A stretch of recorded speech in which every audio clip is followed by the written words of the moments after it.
అదరగొట్టే కారం రంగు రుచి ఆచి కారం పొడి. భూ కేటాయింపు వీటి అంశాల్లో ఇట్లాంటి అంశాల్లో మీరు మీతో పాటు ప్రజలకి అవగాహన ఉండాలి కాబట్టి కల్పించాలి కాబట్టి ముందుగా రెండు విషయాలు చెప్తాను. ప్రభుత్వము అందరికీ ప్రభుత్వ రంగంలో ఉపాధి అవకాశాలు కల్పించలేదు కాబట్టి, ఉద్యోగాలు ఇవ్వలేదు కాబట్టి మన పిల్లలందరికీ, ఎందుకంటే ఎవ్రీ ఇయర్ ఇంజనీర్లు అవుతారు, ఎవ్రీ ఇయర్ కొత్త గ్రాడ్యుయేట్లు వస్తారు, ఎవ్రీ ఇయర్ పిల్లలు పాస్ అవుతూనే ఉంటారు. కాబట్టి సహజంగా ప్రైవేటీకరణకు, ప్రైవేట్ రంగంలో పెట్టుబడులకు అన్ని ప్రభుత్వాలు కూడా పెద్దపీట వేస్తాయి, ఆహ్వానిస్తాయి. ఆహ్వానించినప్పుడు ఏం చేస్తాము? ఒక ప్రైవేట్ పరిశ్రమ వచ్చినప్పుడు వారికి రాయితీ మీద భూ కేటాయింపులు చేస్తాం. మార్కెట్లో ఉదాహరణకి ఇప్పుడు మనకు ఎగ్జాంపుల్ చెప్తున్నాను.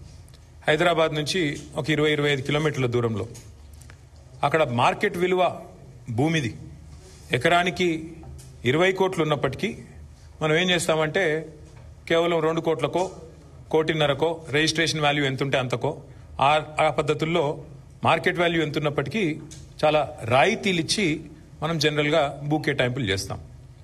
అసలు ప్రభుత్వాలు ఎందుకు భూమి కేటాయింపులు చేస్తాయి?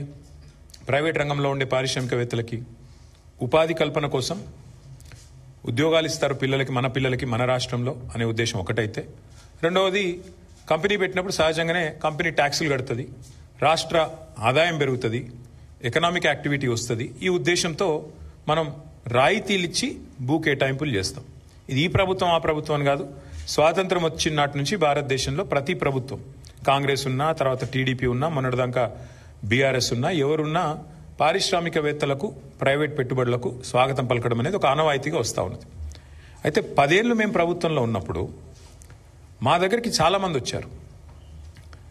అందులో కొంతమంది బ్రోకర్లు ఉన్నారు, కొంతమంది పారిశ్రామికవేత్తలు ఉంటారు. వాళ్ళు వచ్చి ఏం చెప్తారంటే, సార్ హైదరాబాద్లో మాకు విలువైన భూములు ఉన్నాయి, నాకు నాచారంలో ఒక 10 ఎకరాల భూమి ఉంది, గతంలో ప్రభుత్వమే కేటాయించింది, నేను అక్కడ పరిశ్రమ కూడా ఒక 10 ఏళ్ళు నడిపినా, కానీ ఇప్పుడు పరిశ్రమ మూతపడిపోయింది, ఇప్పుడు ఆ 10 ఎకరాలు నేను ఏమైనా చేద్దామంటే నాకు మరి అది పారిశ్రామిక జోన్లో ఉంది, అక్కడ నేను అపార్ట్మెంట్లు కట్టుకుంటా, నాకు పర్మిషన్ ఇయ్యి అని చెప్పి కొంతమంది బ్రోకర్లు వచ్చారు. వచ్చి నేను చాలా నిర్ద్వందంగా చెప్పిన, అది ప్రజల సొమ్ము, ప్రభుత్వం ఇచ్చిన భూమి అంటే అది ప్రజల సొమ్ము, నీకు అడ్డికి పావు షేర్ ఇచ్చిండ్రు, చాలా తక్కువ రేటుకు త్రోవే ప్రైస్కి నీకు ఇచ్చిండ్రు, ఇస్తే నువ్వు దాంట్లో పరిశ్రమ నడపాలా, ఉపాధి కల్పించాలా, కల్పించినావు కాబట్టి, కొంత నడిపినావు కాబట్టి నీకు సేల్ డీడ్ కూడా ఇచ్చేసింది గవర్నమెంట్. కానీ ఇవాళ నువ్వు అపార్ట్మెంట్లు కట్టుకొని మొత్తం డబ్బులు నువ్వే మింగుతా అంటే అది చాలా తప్పు. ఎందుకంటే అక్కడ ప్రైవేట్ రంగంలో ప్రైవేట్గా కొనుక్కుంటే అక్కడ 50 కోట్లు ఉంటుంది ఎకరం నాచారంలో. మరి నువ్వేమో ఎప్పుడో 20 ఏళ్ళ కింద తీసుకొని ఇప్పుడు దాన్ని ప్రైవేట్గా మొత్తం నేను మొత్తం గుటకాయ స్వాహా చేస్తా, నాకు మద్దతు ఇయ్యి అంటే నేను ఇవ్వలేను బాబు అని చెప్పిన. సరే మాకు డబ్బులు ఆఫర్ చేసినారు, చాలా చేసినారు. అట్లా కాదు సార్, మీకు ఇంత ఇస్తాం అంత ఇస్తాం, nothing doing, we will not do this, we will not entertain this అని చెప్పి మేము ఆ రోజు ఎక్కడా కూడా ఇట్లాంటి కన్వర్షన్లకు మేము తావు ఇవ్వలేదు. కానీ ఇవాళ ఎంత పెద్ద భూ కుంభకోణం అంటే ఇవాళ రేవంత్ రెడ్డి ప్రభుత్వం తెరలేపింది సామాన్యమైన భూ కుంభకోణం కాదు. 1 కాదు 2 కాదు, హైదరాబాద్లో చాలా చాలా పెద్ద ఎత్తున మన దగ్గర పారిశ్రామిక వాడలు ఉన్నాయి. ఉదాహరణకి హైదరాబాద్ నడిబొడ్డున అజామాబాద్ ఇండస్ట్రియల్ ఏరియా ఉంటుంది, పక్కనే బాలానగర్, కుకట్పల్లి, జీడిమెట్ల, నాచారం, మల్లాపూర్, ఇంకా చాలా ఉన్నాయి చుట్టూ పారిశ్రామిక వాడలు హైదరాబాద్లో ORR లోపల బోలెడు ఉన్నాయి. ఎక్కడ కూడా ఇవాళ మార్కెట్లో మీరు చూసినట్టయితే అక్కడ ఎకరం 40-50 కోట్లకు తక్కువ ఎక్కడ ఉండదు. గజాల లెక్కనే ఉంది, ఎకరం లెక్క కూడా లేదు. గజాల చొప్పున 2 లక్షలు, 1-1.5 గజానికి ఈ స్థాయిలోనే ఉంటుంది. ఇవాళ అట్లాంటి భూముల్లో రేవంత్ రెడ్డి ప్రభుత్వం తెరలేపిన కుంభకోణం ఎంత పెద్దది అంటే దాదాపు 9,200 పైచిలుకు ఎకరాలు, దాదాపు 9,300 ఎకరాల భూమి హైదరాబాద్లో.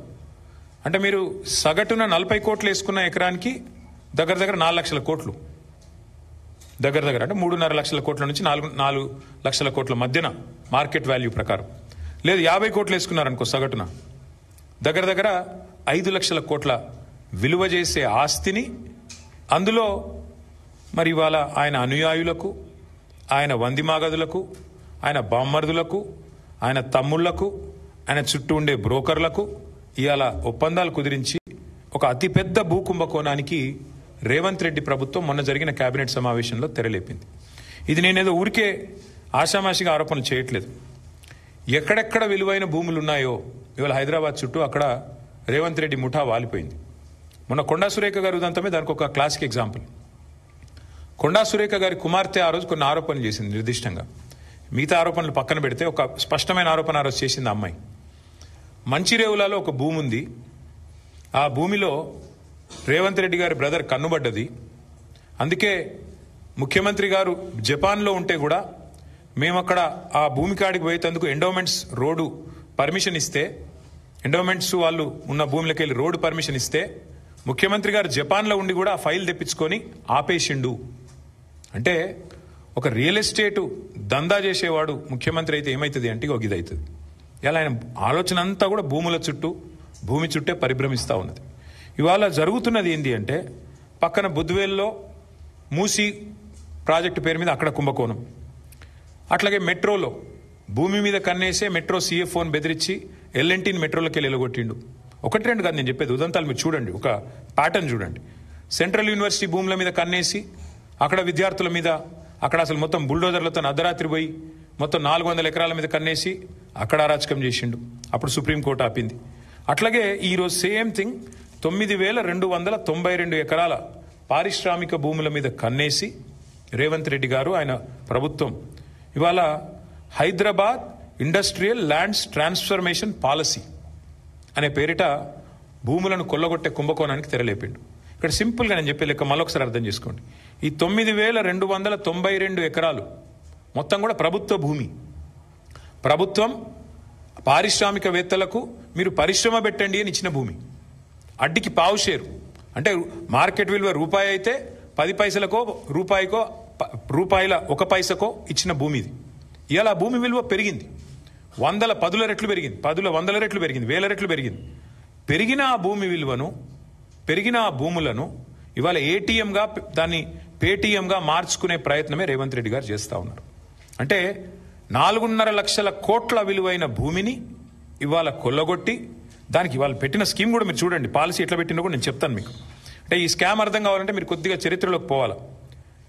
50-60 ఏళ్ల కింది నుంచి హైదరాబాద్ చుట్టూతా MCH ఉన్నప్పుడు భూములు కేటాయిస్తూ పోయినాయి ప్రభుత్వాలు. ఇప్పుడు నేను చెప్పిన పారిశ్రామిక వాడలు మల్లాపూర్ కానీ, చెర్లపల్లి కానీ, నాచారం కానీ, జీడిమెట్ల కానీ, బాల్నగర్ కానీ, అట్లాగే ఆజామాబాద్ కానీ ఇక్కడ భూములు కేటాయింపులు చేస్తూ పోయినారు. అందులోకెళ్ళి వచ్చినాయి ఇవన్నీ కూడా. మౌలాలి, తర్వాత కుషాయిగూడ, కాటేదాన్, ఇవన్నీ కూడా అందులోకెళ్ళి వచ్చినాయి. చందులాల్ బిరాదరి చుట్టూ వచ్చిన పారిశ్రామిక వాడలు. ఇప్పుడు ఏమైంది, సిటీ పెరుగుతా పోయింది, ఇవన్నీ సిటీ మధ్యలోకి వచ్చినాయి, భూముల విలువలు పెరిగిపోయినాయి. ఇప్పుడు పెరిగిపోయిన వాటి వల్ల ఏమైంది, చుట్టూ కాలనీలు కూడా రావడం వల్ల ప్రజలు గొడవ చేయడం స్టార్ట్ చేసినారు. మరి మా చుట్టూ కాలనీలు వచ్చినాయి, మధ్యలో కాలుష్యం ఉంది. ఇప్పుడు బాచుపల్లి వాళ్ళు కూడా గొడవ చేస్తూ ఉన్నారు కాలుష్యం వస్తుంది అని. దానికి 2013లో అప్పుడున్న కాంగ్రెస్ ప్రభుత్వం ఒక జీవో తెచ్చింది, జీవో నెంబర్ 20, కిరణ్ కుమార్ రెడ్డి గారి ప్రభుత్వం. ఏమి జీవో నెంబర్ 20 ఉద్దేశము ఏమని అంటే, మీరు ORR లోపల ఉండే కాలుష్యకారక పరిశ్రమలు, పొల్యూటింగ్ ఇండస్ట్రీస్ ని బయటికి తరలించాలి అనేది ఆ జీవో సారాంశం. మా ప్రభుత్వం ఉన్నప్పుడు మేము కూడా ప్రయత్నం చేశాం. ఇన్ఫాక్ట్ ఫార్మా సిటీ పెడదామనుకునే దానికి మెయిన్ కారణమే ఇది. ఫార్మా ఇండస్ట్రీ ఏదైతే జీడిమెట్లలో, అట్లాగే మల్లాపూర్లో, నాచారంలో, ఇతర ప్రాంతాల్లో ఉన్నదో వీళ్ళందరినీ కూడా అవసరమైతే ORR బయటికి ఒకటే ప్రాంతానికి తరలించి ఒకటే చోట 19,000 ఎకరాల్లో మేము ఫార్మాసిటీ పెట్టాలనుకునే దానికి మెయిన్ ఉద్దేశమే ఇది. ఎందుకంటే ఈ ప్రాంతం అంతా కూడా కాలుష్య బారిన పడకుండా, ఇంకోటి ఇబ్బంది పడకుండా.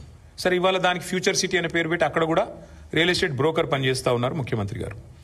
ఇప్పుడు మేమేమంటున్నామంటే, ఇందులో చాలా భూములు, ఇప్పుడు ఆజామాబాద్ ఇండస్ట్రియల్ ఏరియా ఉంది ఉదాహరణకు మీకు చెప్తా ఉన్నాం. మేము కూడా గతంలో ప్రయత్నం చేసినాం, మేము చేయలేదని కాదు. మేమేం ప్రయత్నం చేసినాము, ఇప్పుడు ఆ ఉదాహరణకి ఆజామాబాద్లో ఆనాడు 40 ఏళ్ల కిందట, 50 ఏళ్ల కిందట వద్దిరాజు రవిచంద్ర గారికి గవర్నమెంట్ ఒక 5 ఎకరాలు స్థలం ఇచ్చింది అనుకోండి. ఆయనకి ఎంతకో అంతకి ఇచ్చింటాం అప్పట్లో ఉన్న గవర్నమెంట్. ఇచ్చిన తర్వాత వద్దిరాజు గారు కొంతకాలం నడిపిండు ఇండస్ట్రీ, ఓ 10 ఏళ్లకో 15 ఏళ్లకో నడిపి తర్వాత ఫర్ వాట్ ఎవర్ రీజన్ ఆయన బంద్ పెట్టుకున్నాడు. తర్వాత భూమి ఆయన చేతుల్లో ఉంది, అవసరమైతే ఆడు ఇంకేదో చేస్తున్నాడు. మేమేం పెట్టినామంటే, గతంలో మేము కూడా దీన్ని ఇట్లాంటి ల్యాండ్స్ని ఏం చేయాలి అని ఆలోచించి, ఇది ఆనాడు 2022 సెప్టెంబర్లో ఆనాడు మేము తెచ్చిన చట్టం, ఆజామాబాద్ ఇండస్ట్రియల్ ల్యాండ్స్ని రెగ్యులరైజ్ చేస్తూ తెచ్చిన చట్టం. అందులో ఏం పెట్టాం మేము, ఒకవేళ వద్దిరాజు రవిచంద్ర గారికి మనం ఇచ్చిన భూమి కనుక ఆయన చేతుల్లోనే ఉంటే, ఆ రోజు డబ్బులు కట్టి ఉన్నప్పటికీ కూడా ఇవాళ మరి ల్యాండ్ యూజ్ మారుతున్నది కాబట్టి, ఆ రోజు పరిశ్రమకున్న భూమిని ఇవాళ మారుస్తున్నారు కాబట్టి 100% రిజిస్ట్రేషన్ 100% మళ్ళీ కట్టి ఇస్తే మళ్ళీ మీకు ఇస్తాము, మీరు వాడుకోండి అని చెప్పాం. లేదు, కొంతమంది ఏం చేస్తారు, వద్దిరాజు రవిచంద్ర గారికి ఇచ్చింది, ఆయన ఏం చేసి ఉంటాడు, ల్యాండ్ 15 ఏళ్ళకో అవసరం పడి అమ్ముకుంటాడు. గంగుల కమలాకర్ గారికి అమ్ముకున్నాడు అనుకోండి. ఇప్పుడు గంగుల కమలాకర్ గారి చేతిలో ఉందనుకో ఆ భూమి, ఎగ్జాంపుల్ చెప్తున్నా, మీరు సీరియస్ తీసుకున్నారు. గంగుల కమలాకర్ గారి చేతిలో ఉంటే ఒరిజినల్ అలాటీ చేతిలో కాకుండా ఇంకొకరి చేతిలో కనుక మారింటే, ఆ రోజు మా ప్రభుత్వం పెట్టింది ఏంటి అంటే నిబంధన, అట్లాంటి కేటగిరీ ఉంటే కేటగిరీ 2 కింద పెట్టి 200% కట్టాలి మీరు, 200%. ఎందుకంటే మీరు అప్పుడే నిబంధనలు తుంగలో దెక్కారు. రవిచంద్ర గారికి ఇస్తే రవిచంద్ర గారు నడపకుండా ఇంకొకరికి అమ్ముకున్నాడు, ప్రభుత్వ భూమి హక్కు లేకపోయినా అమ్ముకున్నాడు, ఆయన కొనుక్కున్నాడు, కాబట్టి 200% అని పెట్టినాం. ఈ రోజు వీళ్ళు ఏం చేస్తున్నారు ఎరికేనా మీకు ఎంత టూ మచ్ అంటే, కేసీఆర్ ప్రభుత్వం వచ్చినాక మీకు తెలుసు, హైదరాబాద్ నగరంలో కాదు మొత్తం తెలంగాణలో భూముల ధరలకు రెక్కలు వచ్చినాయి. 5 లక్షలు కూడా పలకని భూమి ఒక్కొక్క కాడ 50 లక్షలకు పోయింది. 10 రెట్లు, 20 రెట్లు, 30 రెట్లు పెరిగిన భూములు ఎన్నో ఉన్నాయి తెలంగాణ వ్యాప్తంగా. ఆదిలాబాదు, నారాయణఖేడు, ఈ మూల ఆ మూలని కాదు, అలంపూరు, గద్వాల, అంతటా భూముల ధరలు పెరిగినాయి. ఇవాళ రేవంత్ రెడ్డి గారు ఏం చేస్తున్నారంటే, ఆయన ప్రభుత్వం ఏం ఆలోచన, ఎంత పెద్ద కుంభకోణం అంటే ఇదేం పాలసీ అంటే తెలుసా మీకు? ఈ 9,292 ఎకరాలు వీళ్ళు ఏం చేస్తారట అంటే, మా గవర్నమెంట్లో మేమున్నప్పుడేమో 100% SRO రేట్ చెల్లించాలా ఒరిజినల్ అలాటీ చేతిలో ఉంటే, ఒరిజినల్ అలాటీ చేతిలో కాకుండా ఇంకోరి చేతికి పోతే 200% అని పెడితే, రేవంత్ రెడ్డి ఏమంటున్నాడు, కేవలం అప్లికేషన్ పెట్టుకుంటే వారం రోజుల్లోనే పర్మిషన్ ఇస్తారట. ఏది టీఎస్ ఐపాస్ లెక్క, అర్జెంటుగా డబ్బులు కావాలి కాబట్టి, అర్జెంటుగా లూట్ చేయాలి కాబట్టి వారం రోజుల్లో పర్మిషన్, మరొక వారం రోజుల్లో స్పెషల్ సిఎస్ ఆధ్వర్యంలో కమిటీ అప్రూవల్, మరొక వారం రోజుల్లో ఫీజు డిమాండ్ నోటీస్, 45 రోజుల్లో మొత్తం ప్రక్రియ పూర్తి. అన్నింటికి మించిన హైలైట్ ఏంటంటే 100%, 200% నిబంధన మనం పెడితే మన కేసీఆర్ గవర్నమెంట్లో 30% కడితే చాలంట. ఎంత హైలైట్ అంటే 30% చాలంటే, ఏది 30% SRO విలువ. ఉదాహరణకి మీకు ఎగ్జాంపుల్ చెప్తాను. అజామాబాద్లో ప్రస్తుతం SRO విలువ, SRO వాల్యుయేషన్ 32,000 రూపాయలు ఉంది, కానీ అక్కడ మార్కెట్లో 1,50,000 ఉంటుంది. యాజ్ ఇట్ ఈస్ 5 రెట్ల తేడా ఉంటుంది. బాలానగర్లో 45,000 ఉంది, కానీ బయట మార్కెట్లో 2 లక్షలు ఉంటుంది. జీడిమెట్లలో 32,000, 12,000 నుంచి 32,000 ఉంది, మార్కెట్ వాల్యూ దగ్గర దగ్గర 1,00,000 ఉంది. నాచారంలో 2,300 రూపాయల నుంచి 37,000 దాకా ఉంది, మార్కెట్ వాల్యూ 1,00,000 ఉంది గజం నేను చెప్పేది. చెర్లపల్లిలో 10,000 ఉంది గజం SRO ప్రకారం, మార్కెట్ వాల్యూ కనీసం 75,000-80,000 ఉంటుంది. మల్లాపూర్లో కేవలం 8,400 ఉంది SRO వాల్యుయేషన్, మార్కెట్ వాల్యూ కనీసం 70,000-75,000 ఉంటుంది.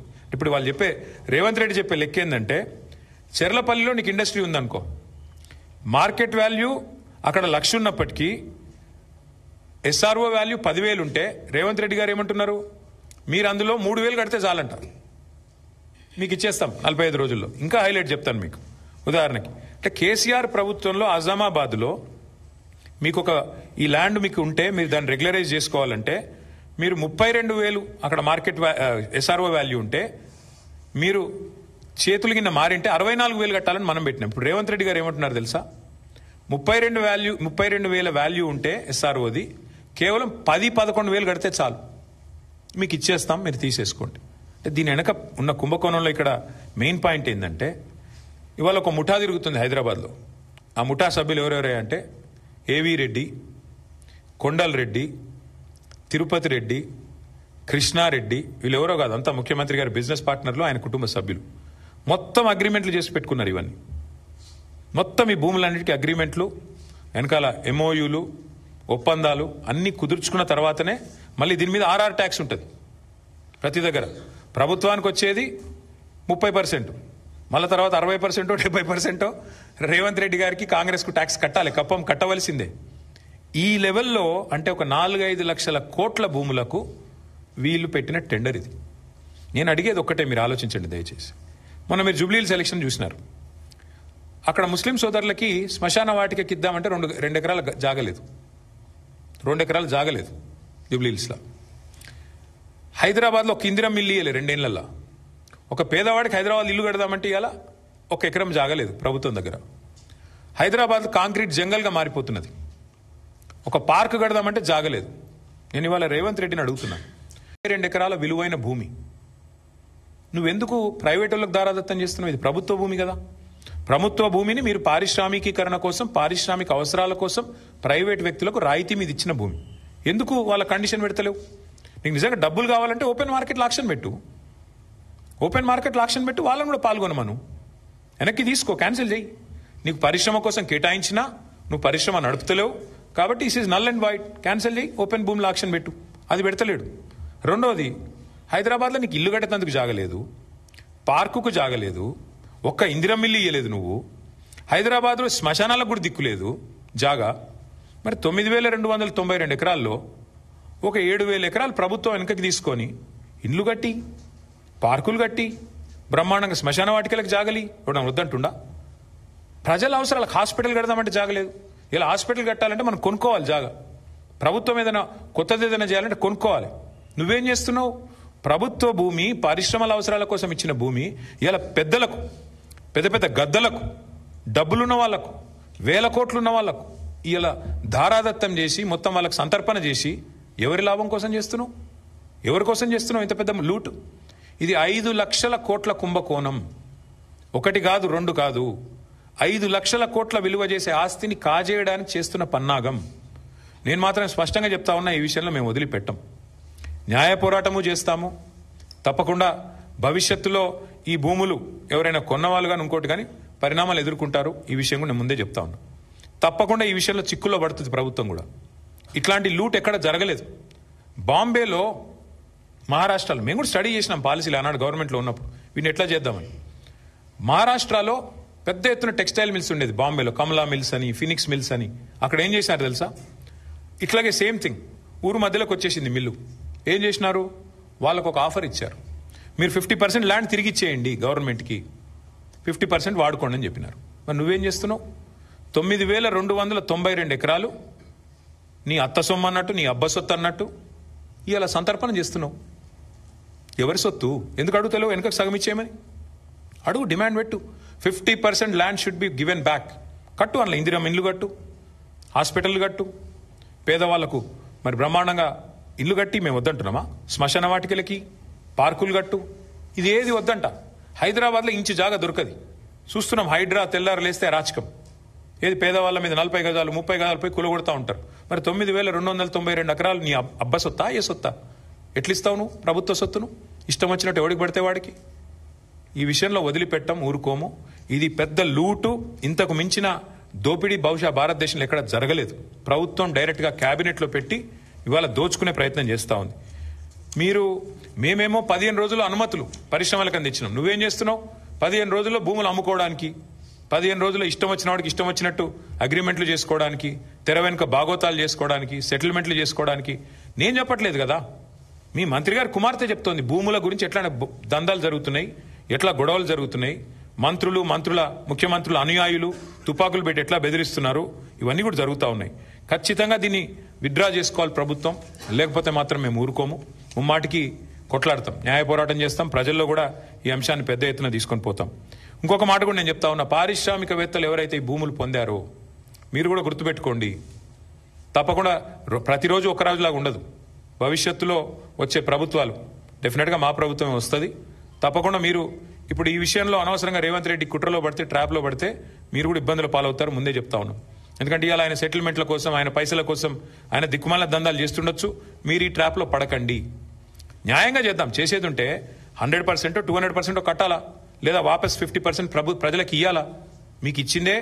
ఇప్పుడు సింపుల్ లెక్క, నేను మా సుదర్శన్ రెడ్డి గారికి ల్యాండ్ కేటాయించానండి. ఉదాహరణకు చెప్తున్నాను, ఇంకొకటి మీకు అర్థమైతే సులువైన భాషలో చెప్తున్నాను. సుదర్శన్ రెడ్డి వస్తాడు నా దగ్గరికి, అన్న నాకు హైదరాబాద్లో నువ్వు ప్రభుత్వంలో ఉన్నావు కదా, 1 ఎకరం కేటాయించు భూమి అంటాడు. ఉత్తగానే కేటాయిస్తారా? ఇయ్యం కదా. దేనికి అని అడుగుతాం. దేనికి ఇవ్వాలి నీకు భూమి? లేదన్నా నేను అపార్ట్మెంట్ కట్టుకుంటా, నాకు బయట కొంటే 50 కోట్లు అవుతుంది, నాకు 10 కోట్లకి అంటే ఇస్తామా? ఇవ్వలేము. అదే సుదర్శన్ రెడ్డి, అన్న నేను ఇండస్ట్రీ పెడతా, నాకు 1 ఎకరం అంటే ఇస్తాం. ఎందుకు? పరిశ్రమ పెడితే ఉపాధి వస్తుందని ఇస్తాం. కానీ సుదర్శన్ రెడ్డి 10 ఎకరం భూమి తీసుకొని ఇచ్చిన ఉద్దేశం నెరవేరకుండా అసలు ఇచ్చిన పని పక్కకు పెట్టేసి నేను అపార్ట్మెంట్లు కట్టేసిండు అనుకో, తెల్లారు ఏం చేయాలి నేను ప్రభుత్వంగా? ఖచ్చితంగా వెంటనే స్వాధీనం చేసుకోవాలి. నేను అడిగేది అది. ఇది ప్రజల సొత్తు, ఇది ప్రజల భూమి. అడ్డికి పావు షేర్ ఇవాళ పారిశ్రామికవేత్తలకు ఇచ్చి వాళ్ళు మొత్తం వాళ్ళు, వాళ్ళ తరతరాలు, వాళ్ళ కుటుంబ సభ్యులు, వాళ్ళ మునిమన్మన్లు దోచుకతినే నీకు ఆ ప్రభుత్వ భూమి ఇచ్చేది. ఎట్టి పరిస్థితుల్లో ఒప్పుకోమిది. ఇది మా ప్రభుత్వంలో 9.5 ఏళ్లలో మేము ఎక్కడా ఇయ్యలేదు. చాలా మంది వచ్చినారు బ్రోకర్లు మా దగ్గర కూడా, కానీ మేము చేయలేదు ఇట్లాంటి గలీజ్ పని. ఎందుకంటే ఇది ప్రజల సొత్తు. వస్తే కూడా నేను చెప్పాను, అందులో మా నాయకులు కూడా వచ్చారు, అది కూడా చెప్తున్నాను నేను, అన్న ఇది చేయండి అని. నో నథింగ్ డూయింగ్, మేము చేయమని చెప్పాం. దాంతో కట్టుబాటుతో మేము పనిచేసినాం. ఇలా 100% ఈ విషయంలో నేను చెప్తా ఉన్నా, ఈ ప్రభుత్వం దిగిపోయినాక కూడా ముమ్మాటికి దీని మీద ఎంక్వైరీలు జరుగుతాయి, దీనిలో బాధ్యులను పట్టుకోవడం జరుగుతుంది. ఇందులో అనవసరంగా ఎవరన్నా పోతే మాత్రం చాలా చాలా ఇబ్బంది పడతారు. మళ్ళీ చెప్తున్నా, ఎస్ఆర్ఓ వాల్యూస్ ఎక్కడున్నాయి, మార్కెట్ వాల్యూస్ ఎక్కడున్నాయండి? ఎస్ఆర్ఓ వాల్యూకి మార్కెట్ వాల్యూకి పొంతన ఉందా? కనీసం 30,000 ఎస్ఆర్ఓ వాల్యూ ఉంటే 2 లక్షలు మార్కెట్ వాల్యూ ఉంది. నువ్వు ఆ 30,000లో 10,000 కడితే 2 లక్షల వాల్యూ ఉన్నా ఇచ్చేస్తా అంటున్నావు భూమిని. ఇది ఎక్కడి న్యాయం? ఇది ఎక్కడి లూటు? 100% 5 లక్షల కోట్ల ఈ భూమిలో ఖచ్చితంగా రేవంత్ రెడ్డి గారు 40-50 వేల కోట్లన్నా వెనకేసుకోవాలన్నది ఆయన ఆలోచన. దీన్ని అందుకే సాగనివ్వం. ప్రధాన ప్రతిపక్ష పార్టీగా మేము ఈ అంశాన్ని లేవనెత్తుతా ఉన్నాం. బీజేపీకి గనక చిత్తశుద్ధి ఉంటే, భారతీయ జనతా పార్టీ ప్రభుత్వానికి గనక చిత్తశుద్ధి ఉంటే వారు కూడా ఈ విషయంలో జోక్యం చేసుకోవాలి. ఖచ్చితంగా ఇందులో కొన్ని సంస్థలు అందులో బీజేపీ వాళ్ళు కూడా ఉన్నారు, కొన్ని సంస్థల యజమానులు. కాబట్టి నేను చెప్తున్నా, వాళ్ళకి చిత్తశుద్ధి ఉంటే, నిజంగా మీ పాత్ర ఇందులో లేకపోతే, మీరు వారు ఒకటి కాకపోతే మీరు కూడా వెంటనే స్పందించాలని చెప్పి నేను డిమాండ్ చేస్తాను. ముందుకు రావాలని చెప్పి డిమాండ్ చేస్తూ, ఈ పాలసీ పూర్తిగా భూ కుంభకోణం, భారతదేశంలోని అతిపెద్ద భూ కుంభకోణానికి వారు తెరలేపారు. ఇది ఖచ్చితంగా దీన్ని అడ్డుకోవాలని చెప్పి ప్రజలు కూడా దీని విషయంలో అప్రమత్తంగా ఉండాలి అని చెప్పి మళ్ళొకసారి మీకు విజ్ఞప్తి చేస్తూ మీ అందరికీ కూడా ధన్యవాదాలు. ప్రభుత్వాన్ని మేము చెప్పేది ఏమంటే, మీరిగిన ల్యాండ్స్ ఫస్ట్ పాయింట్, మీరు ఇది పేదల భూములు, ప్రజల భూములు అయితే 50% వెనక్కి తీసుకోండి, లేదా 100% వెనక్కి తీసుకోండి. అదొక ఆప్షన్ నెంబర్ 1. ఎందుకంటే భూములు ఇచ్చేది పారిశ్రామికీకరణ కోసం. ఆ ఉద్దేశం ఒకవేళ నెరవేరకపోతే ప్రభుత్వం తిరిగి స్వాధీనం చేసుకోవచ్చు. నెంబర్ 1. ఆ భూముల్లో, స్వాధీనం చేసుకున్న భూముల్లో ఇండ్లు కట్టండి, స్వాధీనం చేసుకున్న భూముల్లో పార్కులు కట్టండి, ప్రజలకు ఉపయోగపడే అవసరం ఉండే పనులు చేయండి, ప్రజా ఉపయోగకరమైన పనులు చేయండి. నెంబర్ 1. లేదా ఆదాయమే మీ ప్రాధాన్యత అయితే మీరు తప్పకుండా మార్కెట్లో ఆక్షన్ చేయండి, స్వాధీనం చేసుకోండి. నేను ఇంకొక చిన్న మాట అడుగుతాను, మీరు ఒకసారి ఇది అర్థం చేసుకుంటే మీకు తెలుస్తుంది. ఇప్పుడు మీకు భూమి ఉంది బ్రదర్, ఈ ఇండస్ట్రియల్ ఎస్టేట్లో. మీరేమంటున్నారు ప్రభుత్వంతో? మార్కెట్లో 2 లక్షల గజం ఉన్నా నాకు మీరు రేవంత్ రెడ్డి గారు, నేను మీకు ఏదో ఇస్తాను కాబట్టి నాకు 30,000కో 25,000కో ఇచ్చేయమని మీరు అడుగుతున్నారు. నేను అంటాను, మరి అదే పైసలకు ప్రభుత్వం తీసుకోవచ్చు కదా, అదే 25,000కు నువ్వు నాకు ఇస్తావా? నువ్వు నాకు గడతానంటున్న 25,000 పర్ గజం ప్రభుత్వం తీసుకుంటా అంటే నువ్వు ఇస్తావా? ఇవ్వవు కదా. మరి అట్లాంటప్పుడు ప్రభుత్వానికి, ప్రజలకి ఇది దోపిడీ కాకపోతే ఏంది ఇది? అందుకే నేను అనేది రెండో పాయింట్ ఏంటంటే, మరి నిజంగానే ప్రభుత్వమే స్వాధీనం చేసుకుని అవసరమైతే బహిరంగ మార్కెట్లో ఆక్షన్ పెట్టండి. రెండోది. లేదు మూడోది, బాంబే తరహాలో 50% వెనకకు తీసుకోండి, 50% వాళ్ళకి ఇవ్వండి. ఇచ్చి దానిలో కూడా 100% కట్టాలి రిజిస్ట్రేషన్ ఛార్జ్. ఈ 30%, 20% ఈ గీసి బేరాలాడు అలా దాని వెనకాల తెర వెనక ఏదో జరుగుతున్నట్టుగానే అర్థం చేసుకోవాల్సి వస్తుంది. ఇంకోటి, ఇది మా ప్రభుత్వం తెచ్చిన చట్టం ఇది. This is a bill that was brought by Telangana Legislative Assembly on 2022లో తెచ్చాం ఈ బిల్లు. అజామాబాద్ ఇండస్ట్రియల్ ఏరియాకి సంబంధించిన బిల్ ఇది. ఇందులో స్పష్టంగా బిల్లో ఉంది, ఇది చట్టం ఆల్రెడీ ఉంది. సో ఈ చట్టాన్ని తుంగలో దొక్కుతున్నాడు ఇప్పుడు రేవంత్ రెడ్డి. ఈ చట్టాన్ని రద్దు చేయకుండా, ఈ చట్టాన్ని మళ్ళీ అసెంబ్లీలో చర్చకు పెట్టకుండా కేవలం క్యాబినెట్లో పెట్టి కొట్టేస్తా అంటే కుదరదు. చట్టం ఉంది ఆల్రెడీ, దీని మీద మేము కోర్టుకు పోవచ్చు, ఎవరైనా పోవచ్చు, మేమే కాదు. ఇది ప్రజల సొమ్ము, మా సొమ్ము కాదు, రేవంత్ రెడ్డి సొమ్ము కాదు. ప్రజల సొమ్మును ఈ రకంగా దోపిడీ చేస్తే ఖచ్చితంగా కొట్లాడాల్సి వస్తుంది. ఇందులో మేము స్పష్టంగా పెట్టాం, ఆజామాబాద్లో ఒరిజినల్ అలాటీ చేతిలో ఉంటే మీరు బిల్ చూసుకోవచ్చు, కావాలంటే కాపీస్ ఇస్తాం. ఒరిజినల్ అలాటీ చేతిలో ఉంటే 100% రిజిస్ట్రేషన్ కట్టాలి. అలాటీ ఆయన కాకుండా ఎవరికైనా చేతులు మారితే 200% కట్టాలి రిజిస్ట్రేషన్ వాల్యూకి, ఎస్ఆర్ఓ వాల్యూకి. ఇది మేము పెట్టిన కండిషన్. నువ్వేమంటున్నావు? కాదు 30% కడితే చాలు ఎస్ఆర్ఓ వాల్యూలో. So it is outright loot, it is an outright scam, probably one of the biggest land scams in India, so therefore we oppose it. చట్టం తన పని తాను చేసుకొని పోతుంది, చేసుకొని పోనివ్వండి, మాకు అభ్యంతరం లేదు.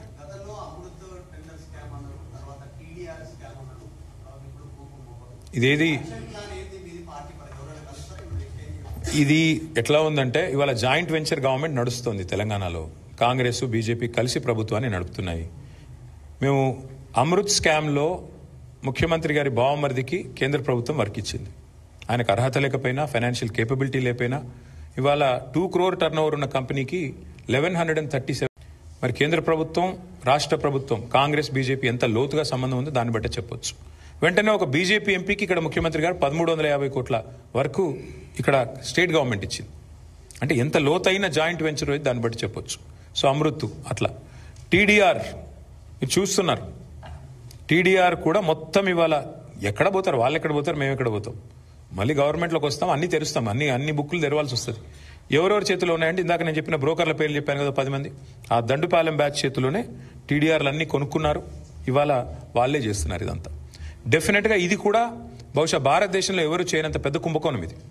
9,292 acres of industrial lands being converted for literally free of cost almost చేసి, దీని వెనకాల అగ్రిమెంట్లు, దీని వెనకాల కుంభకోణాలు, దీని వెనకాల ముఖ్యమంత్రి గారి ఫ్యామిలీ మెంబర్స్, వాళ్ళ చుట్టూ ఉండే బ్రోకర్లు, వాళ్ళు చేస్తున్న వ్యవహారం ఇది.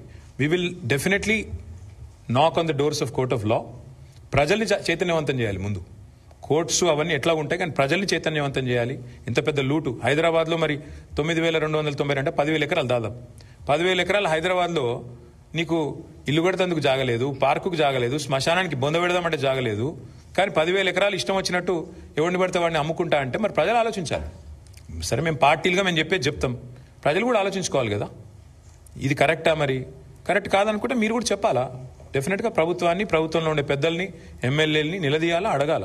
సో ఆలోచిస్తాం మేము కూడా పార్టీగా కూర్చుని ఎట్లా పోవాలి, ముందు కార్యాచరణ ఎట్లా రూపొందించాలి ఆలోచించుకుంటాం. సారీ సి బ్రదర్, నేనేమంటానంటే నేను ఇప్పటికీ 100 సార్లు చెప్పాను ఆయుష్, మళ్ళీ నేను చెప్పను.